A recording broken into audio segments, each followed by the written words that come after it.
వృత్తాంతములు 2వ గ్రంథంలోని 18వ అధ్యాయము. తనకు ఐశ్వర్యమును ఘనతయు అధికముగా కలిగిన తరువాత యెహోషాపాతు ఆహాబుతో వియ్యముంది కొన్ని సంవత్సరములు గతించిన మీదట షోమ్రోనులో నుండి ఆహాబు నొద్దకు పోయెను.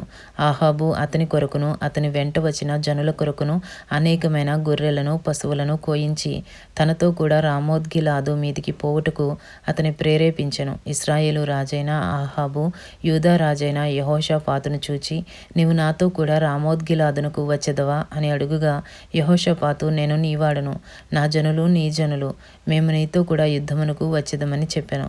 మరియు యెహోషాపాతు ఇశ్రాయేలు రాజుతో, నేడు యెహోవా యొద్ద సంగతి విచారణ చేయుదుము రండనగా, ఇశ్రాయేలు రాజు 400 మంది ప్రవక్తలను సమకూర్చి, నేను రామోత్గిలాదు మీదికి యుద్ధమునకు పోవుదనా మానుదనా అని వారిని అడిగాను. అందుకు వారు, పొమ్ము, దేవుడు రాజు చేతికి దాన్ని అప్పగించనని చెప్పిరి. అయితే యెహోషాపాతు, మనము అడిగి విచారణ చేయుటకై వీరు తప్ప యెహోవా ప్రవక్తలలో ఒకడైనను ఇచ్చట లేడా అని అడుగుగా, ఇశ్రాయేలు రాజు, యెహోవా యొద్ద విచారణ చేయుటకు ఇమ్లా కుమారుడైన మీకాయాను ఒకడు ఇచ్చట ఉన్నాడు.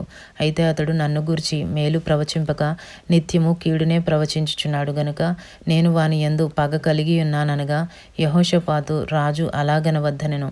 అప్పుడు ఇశ్రాయేలు రాజు తన పరివారంలోనున్న ఒకని పిలిపించి ఇమ్లా కుమారుడైన మీకాయాను శీఘ్రముగా రప్పించుమని ఆజ్ఞ ఇచ్చెను. ఇశ్రాయేలు రాజును యూదా రాజుకు యెహోషాపాతును షోమ్రోను ఊరు గవిని ముందరి బయలునందు తమ తమ వస్త్రములను ధరించుకుని తమ తమ సింహాసనముల మీద కూర్చునియుండగా ప్రవక్తలందరూ వారి ముందర ప్రవచించుచుండిరి. అప్పుడు కెనయానా కుమారుడైన సిద్కియా ఇనుప కొమ్ములు చేయించుకుని వచ్చి, సిరియనులు నిర్మూలమగు వరకు వీటితో వారిని నీవు పొడిచెదవని యెహోవా సెలవిచ్చుచున్నాడని ప్రకటించెను. ప్రవక్తలందరూ ఆ ప్రకారముగానే ప్రవచించుచు యెహోవా రామోత్గిలాదును రాజు చేతికి అప్పగించెను. దాని మీదికి పోయి జయముందుము అనిరి. మీకాయాను పిలుచుటకు పోయిన దూత అతని కనుగొని, ప్రవక్తలు రాజు విషయమై ఏకముఖముగా మేలునే పలుకుచున్నారు, దయచేసి మాటను వారి మాటలకు అనుకూలపరిచి మేలునే ప్రవచింపుమనగా, మీకాయా, యెహోవా జీవముతోడు నా దేవుడు సెలవిచ్చినదేదో దానినే ప్రవచింతునని చెప్పెను. అతడు రాజునొద్దకు రాగా రాజు అతని చూచి, మీకాయా, యుద్ధమునకు రామోత్గిలాదునకు మేము పోవుదుమా మానుదుమా అని అడుగుగా, అతడు పోయి జయించుడి, మీరు మీ చేతికి అప్పగింపబడుదురనెను. అప్పుడు రాజు, యెహోవా నామమును బట్టి అబద్ధము కాక సత్యమే పలుకుమని నేను ఎన్ని మారులు నీ చేత ఒట్టు పెట్టించుకుందునని అతనితో అనగా, అతడు కాపరు లేని గొర్రెల వలెనే ఇశ్రాయేలు వారందరూ పర్వతముల మీద చెదిరిపోవుట చూచితిని. వీరికి యజమానుడు లేడనియు వీరిలో ప్రతివాడు తన ఇంటికి సమాధానముగా పోవలెననియు యెహోవా సెలవిచ్చియున్నాడనెను. ఇశ్రాయేలు రాజు ఇది విని యెహోషాపాతుతో ఇట్లనెను, ఇతడు కీడునే గాని నా విషయమై మేలును ప్రవచింపడని నేను నీతో చెప్పలేదా అని అనగా, మీకాయా, యెహోవా మాట వినుడి. యెహోవా తన సింహాసనం మీద ఆసీనుడయుండుటయు పరమండల సైన్యమంతయు ఆయన కుడి ప్రక్కను ఎడమ ప్రక్కను నిలవబడుటయు నేను చూచితిని. ఇశ్రాయేలు రాజైన ఆహాబు రామోత్గిలాదు మీదికి పోయి పడిపోవునట్లు ఎవడు అతని ప్రేరేపించునని యెహోవా అడుగగా, ఒకడు ఈ విధముగాను ఇంకొకడు ఆ విధముగాను ప్రత్యుత్తరమిచ్చిరి. అప్పుడు ఒక ఆత్మ వచ్చి యెహోవా ఎదుట నిలువబడి, నేను అతని ప్రేరేపించదనని చెప్పగా, యెహోవా దేని చేతనని అతన్ని అడిగెను. అందుకు ఆ ఆత్మ, నేను బయలుదేరి అతని ప్రవక్తలందరి నోటను అబద్ధములాడు ఆత్మగా ఉందునని చెప్పగా, యెహోవా, నీవు అతనిని ప్రేరేపించి జయింతువు, పోయి ఆ ప్రకారముగా చేయమని సెలవిచ్చెను.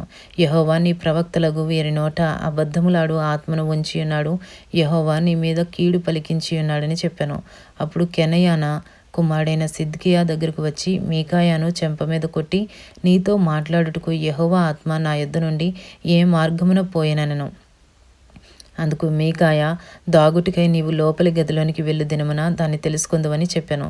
అప్పుడు ఇశ్రాయేలు రాజు పట్టణపు అధిపతి అయిన ఆమోను నద్దుకును రాజు కుమారుడైన యోవాషు నద్దుకును మీరు మీకాయాను తీసుకుని పోయి వారితో, రాజు మీకు ఇచ్చిన సెలవు ఇదియే అనుడి. నేను సురక్షితముగా తిరిగి వచ్చే వరకు వీనిని చెరలో పెట్టి క్లేశాన్న పానములు ఇయ్యుడి. అప్పుడు మీకాయా ఇట్లనెను, నీవు సురక్షితముగా తిరిగి వచ్చిన ఎడల యెహోవా నా ద్వారా పలుకునే లేదని చెప్పి సమస్త జనులారా ఆలకించుడనెను. అంతటి ఇశ్రాయేలు రాజును యూదా రాజైన యెహోషాపాతును రామోత్గిలాదు మీదికి పోయిరి. ఇశ్రాయేలు రాజు, నేను మారువేషం వేసుకుని యుద్ధమునకు పోవుదును, నీవు నీ వస్త్రములనే ధరించుకొనుమని యెహోషాపాతుతో చెప్పి తాను మారువేషం వేసుకొనెను. తరువాత వారు యుద్ధమునకు పోయిరి. సిరియా రాజు, వీరు ఇశ్రాయేలు రాజుతోనే యుద్ధము చేయుడి, అధములతోనైనను అధికులతోనైనను చేయవద్దని తనతో కూడానున్న తన రథాధిపతులకు ఆజ్ఞ ఇచ్చియుండెను. కాగా యెహోషాపాతు కనబడుటతోనే రథాధిపతులు అతడు ఇశ్రాయేలు రాజనుకుని యుద్ధము చేయుటకు అతని చుట్టుకొనిరి. కానీ యెహోషాపాతు మొర్రపెట్టినందున యెహోవా అతనికి సహాయము చేసెను. దేవుడు అతని యుద్ధ నుండి వారు తొలగిపోవునట్లు చేసెను. ఎట్లనగా రథాధిపతులు అతడు ఇశ్రాయేలు రాజు కాడని తెలుసుకుని అతని తరుముట మాని తిరిగిపోయిరి. అప్పుడు ఒకడు గురి చూడకయే తన వింటిని ఎక్కుబెట్టి ఇశ్రాయేలు రాజును అతని కవచపు బందుల సందున కొట్టగా అతడు, నాకు గాయము తగిలినది, నీ చెయ్యి త్రిప్పి దండులో నుండి నన్ను కొనిపోమ్మని తన సారథితో అనెను. ఆ దినమున యుద్ధము ప్రబలమాయెను. అయినను ఇశ్రాయేలు రాజు అస్తమయం వరకు సిరియనులకు ఎదురుగా తన రథమునందు నిలిచెను. ప్రొద్దుకృంగువేళ అతడు చనిపోయెను. దినవృత్తాంతములు 2వ గ్రంథంలోని 18వ అధ్యాయము పూర్తి చేయబడినది.